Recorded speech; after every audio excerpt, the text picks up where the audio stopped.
오늘 제가 설명드릴 그 목차는요. 아직 몰랐네요. 네, 저는 김영이고요. 오늘 제가 설명드릴 목차는 이런 순서로 먼저 변화된 수능 국어에 대해서 잠깐 말씀드리고요. 그 다음에 학습 전략과 방법, 그리고 재수반 커리큘럼, 마지막으로 종로 국어과의 특징에 대해서 설명드리겠습니다. 먼저 변화된 수능 이렇게 얘기는 했지만 사실 몇 년 동안 계속 일관되게 지금 국어 과목의 난이도가 높거든요. 그래서 여기 보시면 뒤에 잘 보이실지는 모르겠지만 2022년 수능 점수가 1등급 점수가 84점이었습니다. 그리고 언매를 선택한 경우에는 82점이었고요. 그 다음에 사실 1등급보다 더 주목해서 봤으면 좋겠다라고 생각하는 등급이 3등급 점수인데 3등급의 원점수가 70점을 넘지 못했습니다. 그러니까 이만큼 올해 수능 국어가 어려웠다라고 말씀드릴 수 있고요. 근데 그 분석을 해보면 올 수능의 특징은 첫 번째는 지문의 길이가 매우 짧아졌어요. 그러니까 예년에 비해서 지문의 길이가 짧아졌는데도 불구하고 학생들의 성적이 이렇게 낮게 나온 이유는 좀 추상적이고 관념적이고 함축적인 그런 어휘들이 굉장히 많이 나왔거든요. 풀어본 친구들은 알겠지만 첫 번째 딱 만나는 독서 지문에서 먼저 뭐 사이라든지 뭐 직관이라든지 변증법이라든지 해결이라든지 하나의 단락이 너무 많은 그런 어휘들이 나오니까 아이들이 좀 어렵게 느꼈던 것 같습니다. 그리고 올해 EBS 연계율은 52% 정도 됐고요. 독서에서 2지문이 연계가 됐고 문학에서는 3작품이 연계가 됐습니다. 그리고 사실은 그 아이들이 많이 틀렸던 오답률을 보면 독서 파트에서는 7문제 정도가 있었고요. 문학은 1문제, 그다음에 언매나 화작에서는 2문제 정도가 있었습니다. 제가 생각할 때 개인적으로는 그렇게 수능이 어려운 것 같지 않았는데 이러면 사실은 어렵게 시험 봤던 친구들이 저한테 돌 던질 것 같은데 국어 선생님으로서 사실은 말하면 예년에 비해서 결코 어렵지 않았거든요. 근데 왜 이렇게 아이들이 시험을 못 봤을까?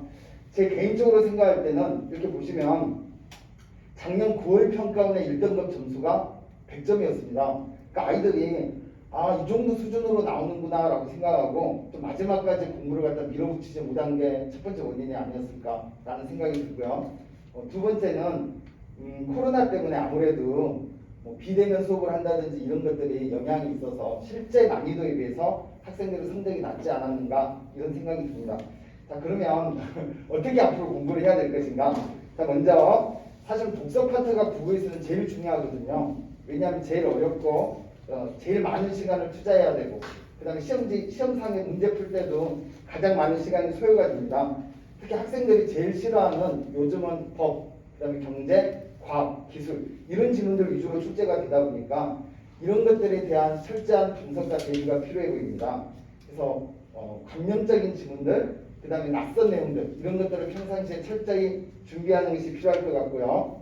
문학 같은 경우는 올해 수능 같은 경우에 사실은 난이도 오답률 10위 안에 한 문제가 있었습니다. 즉 쉽게 출제된다는 뜻이거든요.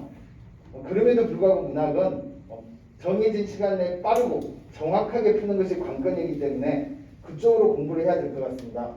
EBS 연계가 됐을 때 사실은 학생들의 체감도가 독서에 비해서 훨씬 높은 영역이 문학이고요. 그래서 EBS 작품에 대한 철저한 정리도 필요하고요. 낯선 작품에 대한 기본적인 감상 능력을 키우는 것이 절대적으로 필요해 보입니다. 그 다음에 선택 과목은 언매든지 화작이든지 전부 다 학생들이 대부분 문제풀이만 한다든지 아니면 뭐 쉽다라고 생각하고 소홀히 하는 경향이 있는데 사실은 1교시 국어시험을 좌우하는 게 선택 과목에 달려 있습니다. 이걸 갖다 얼마나 빠르고 편하게 푸느냐에 따라서 그 국어라는 시험 과목 자체의 성적이 결정되기 때문에 단순한 문제풀이가 아니라 정확하게 개념을 이해하고 확실히 문제의 유형에 접근할 수 있는 이런 공부가 필요하다고 생각됩니다. 다음으로 상위권, 중위권, 하위권에 어떤 식으로 접근하는 게 좋을까를 말씀드리면 다행스럽게도 저희 학원은 수준별로 반편성을 합니다. 그래서 그런 측면에서 맞춤 수업이 될 수 있어서 다행이다라고 생각을 하는데요. 먼저 상위권에게 제일 중요한 것은 멘탈 관리라고 생각합니다.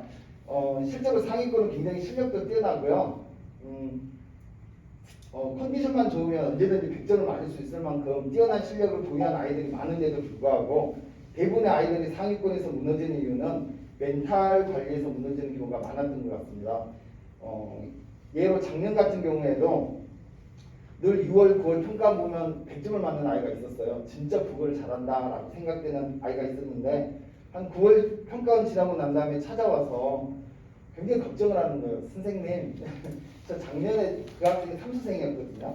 근데 작년에도 저는 6월에 거의 만점을 맞았었고 고3 때도 늘 모의고사 100점에 가까운 점수를 맞았었는데 고3 때도 수능을 망쳤고요. 재수 때도 또 수능을 망쳤어요. 이번에도 또 수능에서 또 망칠 것 같아서 너무 걱정이 돼서 공부가 안 된다라는 친구가 있었거든요. 그때 제가 이제 그 아이를 격려하면서 야야 걱정하지 마라. 선생님이 볼 때는 너는 나보다도 더 잘한다. 네가 어려우면 대한민국 모든 수험생이 어려울 것이고 걱정하지 말고 시간 내에 푸는 것만 좀 신경 써서 공부하렴 이렇게 격려를 해줬던 학생이 있었습니다. 근데 그 학생 같은 경우 이렇게 어려운 국어 시험에서도 사실은 그냥 1등급이 아니라 만점에 가까운 점수를 받았고요. 그래서 서울대를 합격하게 됐습니다. 이렇게 상위권에서는 무엇보다도 멘탈 관리가 중요한 것 같고요. 일단 그 아이들이 계속 지적 호기심을 유지할 수 있도록 필러 지문이라든지 어려운 문제를 제공하고 또 수업을 해줍니다. 중위권 같은 경우는 이 아이들에게 가장 중요한 것은 시간 관리입니다. 적절하게 지식이 있고 적절하게 공부를 했다고 생각하는데 시험 스타일에 따라서 점수가 들쭉날쭉하는 그 층이 중위권인데 이 아이들은 어떻게 시간 관리를 효율적으로 해서 시간 내에 문제를 풀 수 있는가 이걸 집중적으로 선생님들이 케어를 해주십니다. 그리고 사실은 이 학생들에게 가장 중요한 것은 기출지문과 EBS 연계를 정확하게 정리하는 겁니다. 선생님들이 그냥 농담 삼아 얘기하시거든요. 기출만 잘 봐도 너 100점 맞을 수 있어. 선생님들이 1년 동안 가르치신 것만 다 이해해도 100점 못 맞으면 손에 장을 짖을게. 이게 사실 진짜 양심에 우러나오는 얘기거든요. 그러니까 뭐 별다르게 더 엄청난 뭐 교재, 뭐 엄청난 수업 이거 찾아다니는 것이 아니라 진짜 해야 될 것만 정확하게 하더라도 이 중위권이라고 제가 했던 이 학생들이 언제든지 상위권이 될 수 있는 그 층의 학생들이라고 생각을 합니다. 자, 마지막으로 제가 하위권이라고 적었는데 하위권 같은 경우는 국어 공부를 좀 수월하게 했던 친구들이라든지 좀 안 했던 친구들을 말하는데요. 이 친구들 같은 경우에는 먼저 기본 개념의 숙지가 제일 중요합니다. 그래서 문학이라든지 독서라든지 어떻게 글을 읽어야 될 것인지 어떻게 작품을 감상해야 될 것인지 문제를 어떤 식으로 접근해서 풀어야 될 것인지 라는 기본 개념에 대한 계속 피드백이 이루어지고요. 그 다음에 아까 보여드렸듯이 1등급은 뭐 82점, 84점이었지만 사실 3등급 컷이 69점, 67점이었거든요. 즉 독서 어렵다는 독서를 갖다 다 틀려도 선택 과목이랑 문학을 다 맞는다면 최소한 3등급을 맞을 수 있는 점수입니다. 그래서 선택 과목이라든지 문학 영역을 더 강조해서 하위권 같은 경우는 공부를 하게 되어 있습니다. 그리고 이런 것들은 선생님들과의 1:1 상담과 질의응답 시간을 통해서 학생에게 가장 필요하고 부족한 부분이 무엇인가를 알게 되고요. 거기에 맞춰서 수준별로 맞춤 전략을 수립해 주고요. 1년 내내 계속되는 피드백을 통해서 결국은 원하는 소기의 성과를 거둘 수 있다고 생각합니다. 다음으로 정규반 커리큘럼에 대해서 말씀드리면요. 아까 원장님께서 말씀하셨듯이 우리 학원은 이렇게 3학기로 되어 있고요. 저희 국어과 같은 경우도 1학기 때는 2월부터 6월 때까지 핵심 개념, 그 다음에 기본적인 문제풀이 원리에 대해서 수업을 많이 하고요. 주 교재는 기출문제와 EBS 수능 특강을 활용합니다. 그 다음에 2학기 때는 모범 지문을 통한 핵심 개념과 문제풀이 원리의 심화 과정이라고 생각하시면 될 것 같고요. 교재는 종합원 교재와 6월 이후에 나오는 EBS 수능 완성을 활용합니다. 그리고 3학기 때는 파이널 모의고사를 통해서 실전 수업 위주로 이루어지고요. 이때 가장 중요한 시간 조절을 어떻게 할 것인가에 대한 집중적인 어떤 학습이 이루어진다고 생각하시면 될 것 같습니다. 그리고 사실은 여기서 가장 특징적인 것이 1학기 때도 국어과 같은 경우는 밤에 들어가시는 선생님이 2월부터 4월 정도까지 한 영역을 맡으시고 다시 5, 6월 달에 다시 이걸 교체를 하셔서 아이들에게 다양한 수업을 들을 수 있도록 제공을 하고 있습니다.